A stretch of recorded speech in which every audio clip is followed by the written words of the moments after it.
Okay, next we have Frank from Everett, Washington. Frank, what's your question? It's more of an observation. I believe that SCOTUS was correct, and a lot of it parlays off the prior caller's observation. If you think about it, our founding fathers separated the purse from the presidency to avoid the ability of a incumbent, as an example, from simply purchasing the vote. What happens if someone comes in and says, if you vote for me and make me president, I'll simply do away with all of your income taxes. I won't tell you how I'll pay for it. They're too high anyway, so I'll simply do away with it. So we have had people say that. We have had people say that. Donald Trump says all the time he would abolish the IRS. People make promises. They say things that are fanciful, that are nonsense, that play to passions and imagination. That's politics. That's politics. Now, you are right about the constitutional separation of powers. And I do not think that it was controversial from my reading of this decision and the reckoning of legal experts on it that Biden was dead man walking when it came to this. But again, I don't think it's about him buying votes. I think it's about him doing something that the Congress refused to act on.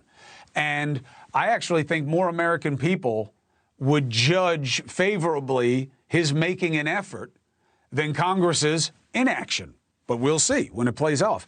I'm saying still, the campaign point, the practical point, is go after the costs. Start talking about the costs and why they're allowed to charge what they do. Have them justify it, especially on the private side, when they have endowments like small countries. Next. Okay, this call's interesting. Her name is Jeanie, and she's from New York City. They're all interesting, but... Oh, is this Jeanie Dubnow? Yes, my name is Jeanie Dubnow, and I am a housing activist in Washington Heights.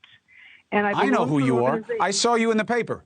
You're the one who's getting the coverage because you went at it with Mayor Adams, and he said something that I can't believe he really said. Is it true? Yeah. But hold on a second. Yeah. I see you on the screen. I just want to get the facts right, and then you can tell me what matters. Did he really look at you and said, don't yell at me, put your finger in your face like you're on some kind of plantation? Yeah, he did. Up here in the Bronx, that doesn't work? It wasn't the Bronx. It was Washington Heights. I wanted to tell Mayor Adams that he's an enemy of all rent-stabilized tenants, and here's why. He supported and he still supports the huge, outrageous rent increases passed by the Rent Guidelines Board. And you know that he not only does he appoint many of them, he appointed many of them this time, but he's a landlord himself, and real estate donated millions of dollars to his campaign. No, listen, I hear you on the politics, and he should have to justify the policy decisions. But I think that in terms of how a leader speaks, it doesn't matter who he was saying this to, who's white.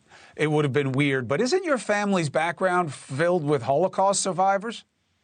Well, that's true. But I know that the press is making that out as the main issue, which he had no idea about that. And that's not the main issue. It's true, but it's not the main issue. The main issue is that I was trying to and did criticize him very strongly on what is going to happen to hundreds of thousands of New Yorkers who cannot pay the rent. I'm a volunteer with, and in Washington Heights, we have many, many, many people who can't afford to pay the rent now. And it was Mayor Adams, who tried We had a guy run for governor against my brother whose whole campaign was rent's too damn high. And in the debate they did together, my brother looked at him and said, Jimmy's right. The rent is too damn high. But look, power pays. You know this, Jeanie. I just take exception to the way he spoke to you because obviously it wasn't just a race play, which it was, but he was saying it to somebody of Jewish descent and faith whose family was persecuted in the Holocaust. And leaders should say the right things and not make things worse and play to divisive things like race. Hey, thank you for watching. Please go to newsnationnow.com, newsnationnow.com, and you can find NewsNation on your television provider. And don't forget to click the red subscribe button down below. Then you will get more of NewsNation's fact-driven coverage.